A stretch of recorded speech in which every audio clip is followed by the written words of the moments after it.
Welcome to the Three Championship Drive podcast on YouTube, hosted by me, Lance Caporossi. Follow me on X at Lance Caporossi, the same way you see it on the screen.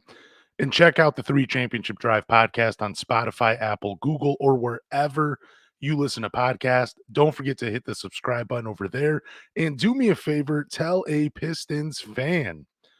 All right, we got a good one for you. It's going to be very Killian Hayes heavy on this one. So the Detroit Pistons had a trade on the table that would have sent Killian Hayes somewhere. We're not really sure the details of this supposed trade.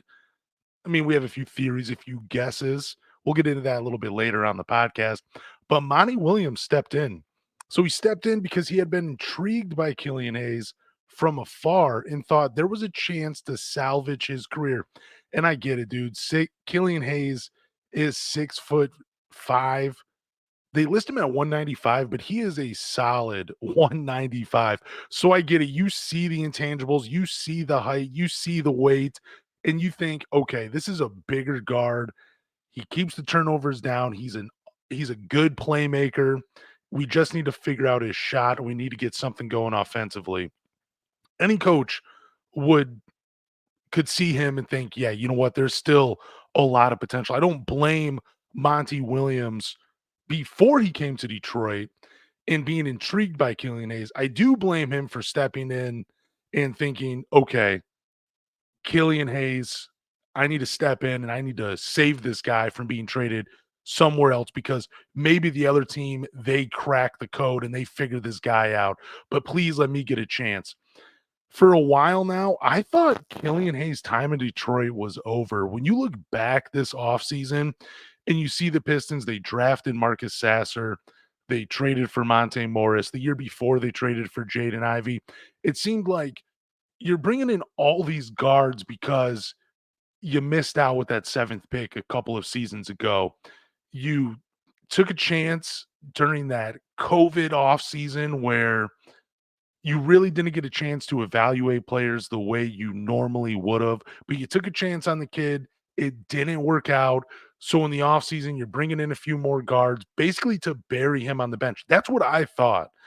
And I really liked it. I've been saying for a while, I think Killian Hayes' time in Detroit needs to be over. I said a while ago on a different Pistons podcast that I thought Killian Hayes was basically getting in the way of the development of Jaden Ivey and Marcus Sasser and pretty much putting this team kind of in like a chokehold in a way where you're not moving past him and you're still hoping that he turns out that you're missing opportunities with these other guys. And I just thought it was really poor of the Pistons to do that to the other guys, especially when they have showed out as players in the NBA.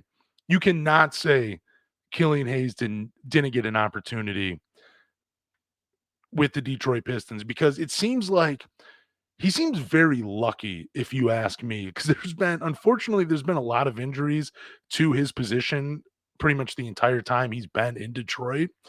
And even with all those opportunities, he just could not capitalize on it. Now, there was a moment last season where he was going off for it seemed like for a couple of months. Like I think he was averaging around 10 points, 4 rebounds, 5 assists. Don't quote me on the numbers, but I thought it was something like that.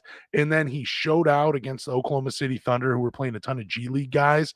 And I believe he had his career high in that game. You really thought, man, Killian Hayes is finally turning the corner. I remember that was the conversation among Pistons fans. Like we all thought he was finally. I was eating my words. I took a vow where I'm like, dude, I ain't saying nothing about this guy anymore until we get a few more games. I did have a little bit of disbelief. I didn't believe in the production. I didn't believe that he really had turned the corner. I think he was always one of these guys where I mean, I really think about almost any professional basketball player where if you're given the opportunity, you're allowed to play with freedom. Pretty much anybody could put up those type of numbers given the opportunity, put in the right position. I think they all could have done it. I just thought too at the time there was already enough games in an example of who Killian Hayes was in the NBA, which was basically just a mediocre player. I mean, he's a good basketball player. He's in the NBA for a reason. He's just not a good NBA player. Now, he does have some strength to his game. I'm not going to get into that. We've heard it. You've heard it on so many other podcasts when we've talked about Killian Hayes. So you know what this guy can do in the NBA. And I'll say it again, I just have not seen much improvement from his rookie year to this season. Now there was like some slight things, but like his jump shot, it never really materialized. I remember there was a clip this past offseason where he was hitting jumper after jumper after jumper. But what I had said was, and I mean, I don't remember the exact wording of what I said, but his jump shot still looked inconsistent. His base was off from shot to shot. He was fading. He was going straight up. His elbow was tucked in. It was out. It was never the same shot from shot to shot. It was always different. I just did not understand it. You're a professional basketball player. You need to figure this out. I also said that if I was going to play Killian Hayes, I would try to maximize his strengths, which are defense, and I would put him in that role where yeah, I don't need you to be the point guard. I don't need you to be the leader of this team. I need you to focus on your defense, try to be a lockdown in that sense, and I need you to learn to shoot a corner three. That's what I would have done with Killian Hayes. I would have played him off the ball. I know it's not entirely his strength, but if you just had him in the offseason, we're just gonna have you shooting corner threes left and right. We're gonna have you take 1,000 jumpers from each side every single day, if that's even possible. We're gonna get it down. We're gonna have you shoot the same way, the exact same way every single time until we nail this shot. I also thought he could have been pretty decent off the ball because he is a point guard, so he knows where guys need to be. Where I think that would translate to being an off-ball player, where now you need to be the guy to be defining those holes in the defense to get your shot off. But unfortunately, that never happened for Killian Hayes. And finally, his time is coming to an end in Detroit. I think it was very wise of Monty Williams to move him to the bench and start giving those minutes to Marcus Sasser. I'm glad Monte Morris finally returned from injury because him alone pushed Killian Hayes to the bench. I just think it was really good of Monty Williams to finally just bite the bullet and say, you know what? I don't think there's anything I can do with this guy. It's time for me just to throw in the towel and say, you know what? I'm going to play these other guys. And I'm glad he finally did it. But let's talk about why did Monty veto the trade? Why did he jump in and say, look, give me more time with this guy? And I can only think of one reason that the Pistons agreed to let Monty Williams continue to work with him and basically canceled any trade that might have been on the table involving Killian Hayes. And that one reason is Cameron Payne. So Cameron Payne, he was out of the NBA. He hadn't played in an NBA game since I think 2019. I think he missed like close to he was out of the NBA for 16 or 18 months. He was actually overseas in China. It's a pretty funny story where I guess he gets off the plane. There's no rep from the team he signed with. So him and his girlfriend actually had to carry all of their luggage. The article says a few miles to the hotel room. And then when they get to the hotel room, it's too small and everything they brought didn't fit. So yeah, unfortunate for him, but also kind of funny in the same way. But when Monty Williams became the head coach for the Phoenix Suns, he gave him a call in 2020 and basically transformed him into a serviceable backup.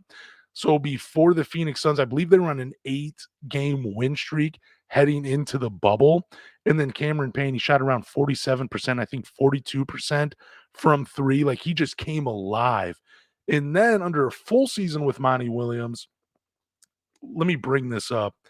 I believe he was averaging 10 points per game, was a quality backup, and basically just made him look like a genius. You took this guy that had played for Oklahoma, had played for Chicago, had played for Toronto, had a stint overseas, was balling out in the G League, and you signed him where he ultimately got a 3-year, $19 million contract and turned him into a quality backup who is now on the Milwaukee Bucks, still getting some minutes with them. So that first full season with Monty Williams in Phoenix, he played 60 games with one start. He averaged 8 points, 4 assists, and 2 rebounds, shooting 48% from the field and actually 44% from the free throw line. So that was the first 60 games with him. In those 8 games with the Phoenix Suns, when he finally returned to the NBA action, that's when he was averaging 10 points, 4 rebounds, 3 assists with 1 steal, shooting 52% from the three-point line. Now his three-point numbers have gone down since he left the Phoenix Suns. But again, I think that is the reason Monty Williams said, let me work with Killian Hayes. I've done it before with another left-handed guard in Cameron Payne. He's also a former lottery pick that was drafted. There were some issues with him where he wasn't consistently working on his game as hard as he could, and that's the reason he bounced around in the NBA before he found a home in Phoenix and now a home in Milwaukee. But again, that is why I think Monty Williams said, "Let me work with Killian Hayes. I have done this before. I can put him in a position to succeed just like I did with Cameron Payne." Let me hear your thoughts on below if you think that is the reason Monty Williams vetoed the trade that ultimately would have shipped Killian Hayes out of Detroit. So Killian Hayes today or yesterday, whatever you're listening to this podcast, he says he wants a new team. Killian Hayes camp, per a source, would prefer the fourth-year point guard land with a new team, and the Pistons seem to agree. So I have some odds with some teams that these are the odds for the team. So San Antonio, they have the best odds to sign him, followed by the Toronto Raptors, then the Dallas Mavericks, the Utah Jazz coming at fourth, Chicago's number 5. So those are the NBA teams. And then it gets kind of funny because then there's Ulm, Charlotte, Monaco, Lynn Villeurbanne, that comes in number 9th. I'm probably saying that wrong. I apologize to all the fans of that team if I got the name wrong. And then the Shanghai Sharks, that is just the funniest thing because anytime a player that has not produced at the level we think they should produce at the NBA and we hear they want out and their contract is about to come up, we all say collectively, get ready for China, get ready for the Shanghai Sharks. You're going to be their 12th man. We always hear it, and now you actually see the odds on a gambling website. That is just hilarious. So, like I've said already, I'm glad the Killian Hayes era is over. There have been better players, better younger players as well that have had a cup of coffee with the Pistons that didn't get much of it, that didn't get as much as an opportunity as him. We're looking at like Stanley Amude is one that really comes to mind. I thought even though Tyler Cook wasn't particularly great, I still thought he was a better player than Killian Hayes. And I thought even at the time, maybe this guy could help out in a way that Killian Hayes can't. So again, I'm glad the Killian Hayes era is over. I hope he lands in a spot where he can finally reach his potential, whatever that may be, with another team. And good of him. Like, to want to try to continue his NBA career. I mean, it seems like it's the greatest job in the world. You're not doing yourself any favors sitting on the bench with the Pistons. So I don't blame him and his team saying, "Look, we need to find a spot," because he's going into the offseason with no contract. We know these 4 seasons with Detroit have not gone as expected. He has not looked like the 7th overall pick, but we're begging you, give him a chance on another team and let him try to cook and get another contract. I get it. I get it. That's good on them. But I am a little disappointed in Killian Hayes because the moment he goes to the bench, that's when he wants out. When everything is going good, he wanted to be in Detroit and he wanted to sign an extension. He said, "This is where I want to be." But the moment the things don't go his way, he wants out. What kind of teammate is that? What happened to staying ready when your number is called? What happened to just putting your head down, going into the gym, and just working on your games? There's no way he doesn't see what he needs to work on to be a productive NBA player. That's something he should have been doing. Get your butt in the gym, work on your jumper, make it consistent, attack the rim, learn how to play through context. That's something I always thought Killian Hayes struggled with. It almost seemed like he was afraid to go to the rim, always fading away at the rim to avoid that contact instead of going through with that 6'5", almost 200-pound frame.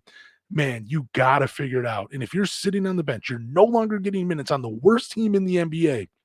The thing you decide to do is ask out. I get why you ask out because you want an opportunity.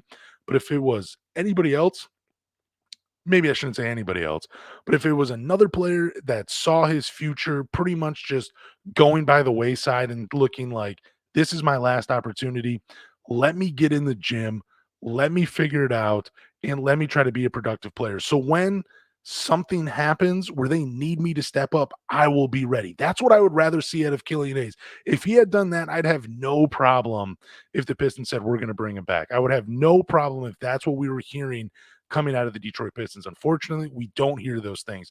All we hear is, hey, look, you ain't giving me the minutes. I want out. And again, I don't blame him, but I am a little disappointed that his immediate reaction is, well, just give me the hell out of Detroit. Let me find a team that is going to allow me to play.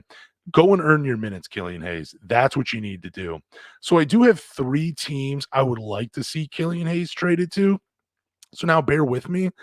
I'm going to talk about all 3 of them, and I'm talking about why, and I'm going to bring up trades as well for, what I think the Pistons could get back. The first team on my list, now these are not in order of where I'd like to see them go. Like I don't have them ranked anyway. I just put them in a random order. But I'm starting with the New York Knicks. I would like to see Killian Hayes go to a team with a coach that is more defensive minded, like Tom Thibodeau, to give him a chance on a team that's not going to need him to run a show. Like he's not going to play over Jalen Brunson. He's not going to get minutes over Miles McBride, but he is 6'5". New York's offense and Jalen Brunson, he has thrived even when they put non-floor spacers out there with him on the court. Like they have moments where they're playing Precious Achua and Isaiah Hartenstein with Josh Hart, and Jalen Brunson is like, dude, screw it. I got it. Let me go cook. So I think putting him on a team like that where the coach is defensive minded, that could say, look, I could use his defensive intangibles and I can make him a productive player on that end, but also hide him offensively where it's not hurting him. I think that would be a perfect place for Killian Hayes. In the trade I like with the New York Knicks, now there's 2 ways you could go about this. So the first trade I came up with, it was Alec Burks and Killian Hayes, because I know the New York Knicks and Tom Thibodeau, they have been rumored to like Alec Burks, and they believe that he could give him give them a little bit of offense off the bench like he has been in Detroit. And the Pistons would get Evan Fournier and, let me make sure I'm pronouncing his name correctly, Ryan Archie Diacono. He's a point guard he's played 20 games with the New York Knicks this season. He's getting less than 2 minutes per game. But let me tell you guys, he's a pretty solid third string point guard.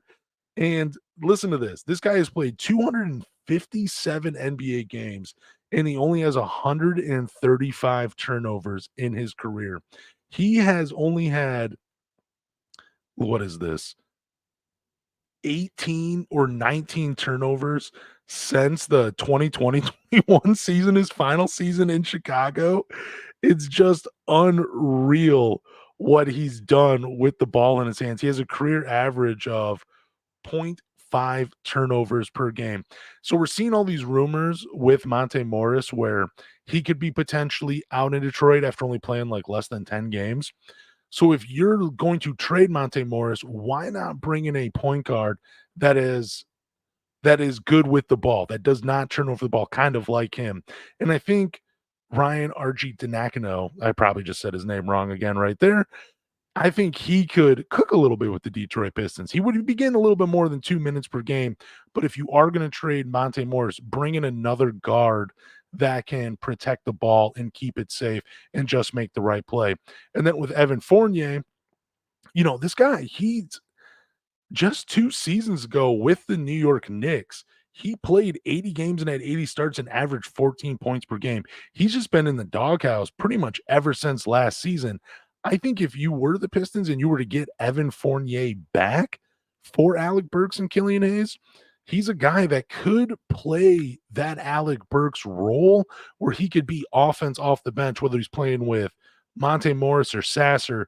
And he's a little bit bigger than Burks. He's about 6'6", and I think around like 230 pounds. 205. I got that way off.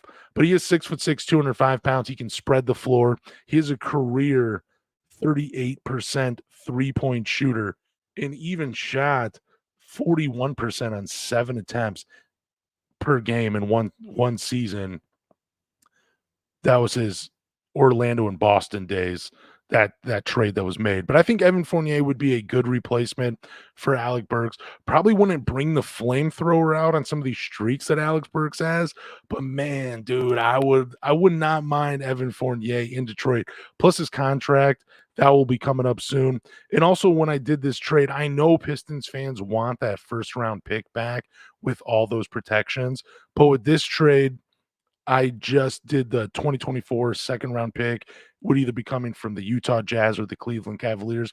And the reason I did that is because I don't think you would be getting that first round picks for Alec Burks and Killian Hayes. Maybe you would, but I think if you replaced Boyan with Alec Burks, there'd be a better chance for you to get that first round pick and maybe even something else from the New York Knicks. But those are my trades with the New York Knicks. I mean, I'm not in love with them, but I think it puts Killian Hayes in a good position. I think you get some draft capital back. You're getting a third string point guard that plays low minutes and keeps the turnovers down. And you're getting a scorer that's just been sitting on the bench for 2 seasons in Evan Fournier. Like, I think it would be that would be a pretty good package for getting rid of Killian Hayes. I think that would be pretty decent. So the second team I have on my list is the Utah Jazz. And I like Killian's fit with this team because Utah has a pretty unique offense. And that again would take pressure off of Killian Hayes to be the lead guard. And I really like him on this team because the Utah Jazz, they rely on so many guys to be contributors. They have 6 players on their roster averaging 6 assists per game, with Jordan Clarkson being the leader at 4.9. It's just an offense where everybody's constantly moving. People are just pushing the ball all over the place. They don't really need one player to create anything. There's a lot of space for a guy like Killian Hayes. Plus, Will Hardy has put Chris Dunn in a position who, like Killian Hayes, is offensively challenged to succeed. I mean, Chris Dunn is the starting point guard for the Utah Jazz. He's starting over Clarkson. He's starting over Keontae George. He's starting over Colin Sexton just because of that defense and because the offense doesn't rely on a point guard to create anything for those guys just because of the movement and the freedom and all the spacing that they provide. I think this would be a unique situation for Killian Hayes just because you're going to a team where it'd give him less pressure. There wouldn't be a need for him to get plenty of minutes right away. But also, I think just like the New York Knicks, you're going to a coach that will find a position for you if he thinks you can help this team win. So the trade I have with the Utah Jazz, I don't know how fans will feel about this one, but the Utah Jazz, they have a handful of picks coming up in the next couple of drafts. I think it's around like 17 or something, maybe a little bit more. I'd have to look back on that. But my trade would be Boyan Bogdanovic and Killian Hayes to the Utah Jazz for John Collins and a 2027 first round pick from the Cleveland Cavaliers. Now, that I believe the Cavaliers will probably still be a pretty good team in 2027. So the value of that pick, I mean, it's not going to be a lottery pick unless they have injuries. So I think Utah would be willing to unload that. Then you get John Collins. And I know people don't love his contract. I'm going to bring it up here. It's like 3 years. I want to say there's 3 years left on it. It was a 5-year, $125 million deal. So, yeah, he has 3 years left at 25 and then 26 and then 26, which is a player option. And that's the 25-26 season, which I want to say Jaden Ivey and Jalen Duren would be going into their first year of their extension, or they'd have to sign the qualifying. I forget what it is. But I do know I don't think it would be that big of a deal. Plus, it would give the Pistons an athletic four that can spread the floor and also can play in the paint. And I think you could get kind of creative. Like, John Collins has looked better when there's a point guard like a Cade Cunningham or Jaden Ivey driving and kicking out and setting him up. And then plus, if you combine him with Monte Morris, potentially that also could get pretty nice. Like, you could give Monte Morris a pick and roll guy, which is an offense that he does play pretty well in. I really like this trade. Again, I think it benefits both teams. Boyan goes back to Utah where he had some great seasons.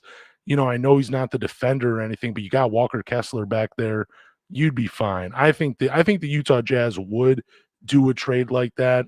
Now, the final team we have is the San Antonio Spurs, and they had the best odds to trade for Killian Hayes. They do need a playmaker. This is something he is a good playmaker. We'll have to give him some credit there.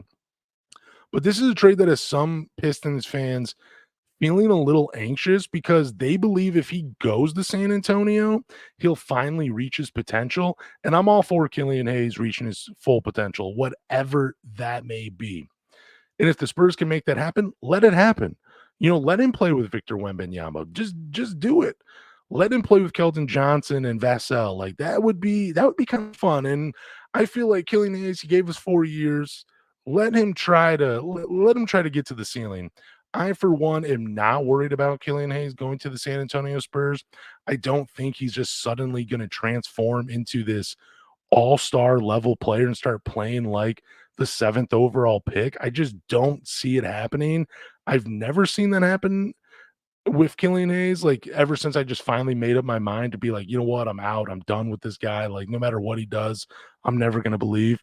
I think the San Antonio Spurs, it would be a fun position to go for him, and there's also a part of me where Killian Hayes unfortunately kind of got the short hand of the stick. I mean, he was the first pick for Troy Weaver. He was going to a franchise that is not known for developing young players. Like, you can go back. It's like if you're not already a hooper, like, dude, good luck in Detroit, man. Like, there's development. That is like a word that they are allergic to. So Killian Hayes, giving him a chance to actually develop his abilities in a place like San Antonio, playing with a team that has had a lot of success with foreign born players. I think it would be a good thing. I got 2 trades with the San Antonio Spurs. I didn't do draft picks with this one, even though the Spurs have, like, I think they have 34 draft picks. I think it's something like 8 first round draft picks in the next 3 seasons. Now, some of them are pretty protected, like the Charlotte one is 1 through 14. They have protections with the Cavaliers as well, I believe. But I wouldn't mind bringing back, so the Spurs get Killian Hayes, and then the Detroit Pistons get Doug McDermott. I do like Doug McDermott. I mean, he's a little bit older than that. He's 32 years old. He'll be 33 sometime next season. He's a former lottery pick. He's a career 44%, 41% three-point shooter. He doesn't give you the buckets like he did, but I mean, he's also playing in a limited role. He can play that 3 or 4 spot. I think he would be another good outlet for when Cade and Jaden Ivey trade, or when they drive and kick, excuse me. So, I mean, and I also think, we they traded for Joe Harris this offseason, hoping that he would be bringing that three-point shooting over. It has not happened yet for the Pistons. McDermott, you're going to get the three-point shooting. He's going to get a lot of open looks. I think you can get really creative too with him, and I still think the Pistons need more floor spacers. That's a trade I like. Also, the other one I like that I did with San Antonio, and again, I didn't do any draft picks with these because I don't think San Antonio is going to give the Pistons a draft pick for Killian Hayes. I think if San Antonio does agree to a trade, Detroit is actually coming out ahead with either of these players. And the other player I have is Chetty Osman. I do like his game a lot too. He's 6'7", 230 pounds. He can play either forward position. He's actually gets most of his minutes this season at the 4 spot. He's played 50 games, again, under 20 minutes per game, but he's still averaging 7 points per game, shooting 37% from 3 on 3 attempts per game. I think he'd be getting a little bit more than 17 minutes per game here in Detroit. And I think either him or McDermott can really provide that spacing for Cade, Jaden, Duran, and Asar Thompson, which is something I really think you need for those guys to succeed. So I'm in favor with any of these teams. If you're watching on YouTube and you want to share your thoughts on any of the trades I brought up, feel free to drop them in the comments. I'll do my best to respond. I don't got that many of you guys subscribers, so I pretty much am like 99% of the time I'm going to respond. And if you're just listening to it on the audio version, whether it's through Spotify or Google, feel free to DM me on X at Lance Caporossi. I'm more than happy to have a conversation with any of you guys listening. So my final topic for the show And the dream is dead, guys. Zach LaVine is going to have season-ending surgery on it to repair his, I believe, his right foot. And I believe if there were any trade talks that were happening with the Detroit Pistons, they're most likely over unless Chicago sweetens the deal by adding a guy like Patrick Williams. I think, and I don't know if Chicago would just to unload Zach LaVine's contract, but there was a trade on the table, and supposedly it was Boyan and Joe Harris for Zach LaVine. And that's a trade you make 10 out of 10 times. I don't know how you don't. Even if you're like the biggest Zach LaVine hater, there's no way you can hate that trade. You're not giving up any of the core four. You're not giving up any cat draft capital if you even have any anymore. You're not even giving up a guy like Isaiah Stewart for Zach LaVine. You get to keep the guys that Troy drafted, and you still get to keep Burks. You're keeping Monte Morris that shores up that guard position, and then you're getting another elite scorer to pair with Cade and Jaden Ivey. That is just the dream scenario if you're the Pistons. You get a guy that's going to put butts in the seats, and just a guy that, even though he himself doesn't generate a ton of wins, we've already talked about that before, but I do believe Zach LaVine can be a piece that helps you win, even if you're a young, struggling team like the Detroit Pistons are. That's a trade I would have done. It's unfortunate that Zach LaVine had to go in the had to have surgery to repair his foot, but man, you cannot, man, I'm just upset because I am a Zach LaVine fan. I do see how it could work in Detroit. I know fans don't agree with me, but that was a trade that I definitely would have made with Chicago. I mean, you're virtually just trading Boyan, and the thing, like, I mean, I love Boyan's game. I think it's great. He's fantastic. It's just that you're trying to place for a guy that's almost 35 years old, that is pretty much on his way out. I would rather see the Pistons draw plays for a 28, 29, more explosive elite scorer, and a guy that, yeah, even though again he hasn't won too many games in the NBA, he's had a taste of the playoffs. And I think pairing him with a Caden and a Jaden Ivey would do wonders for his game. I think it would even elevate them as well, because he also would create a lot more space and take pressure off of them when their offense stalls. I'm all for Zach LaVine coming to Detroit, especially if you're giving up Boyan and Joe Harris, like, who has who has underwhelmed here in Detroit, but you're getting out of that $19 million. I mean, you get a little bit less to spend in the offseason, but I don't know how many players are looking to come to a team that only has 6 wins on the season right now with really no direction towards the future. I want to say thank you guys for listening to the 3 Championship Drive podcast. Do me a favor, go to Google, Apple, Spotify, or wherever you listen to podcasts and subscribe. After you subscribe, leave a review, drop a rating, vote in our polls, but more importantly, tell a Pistons fan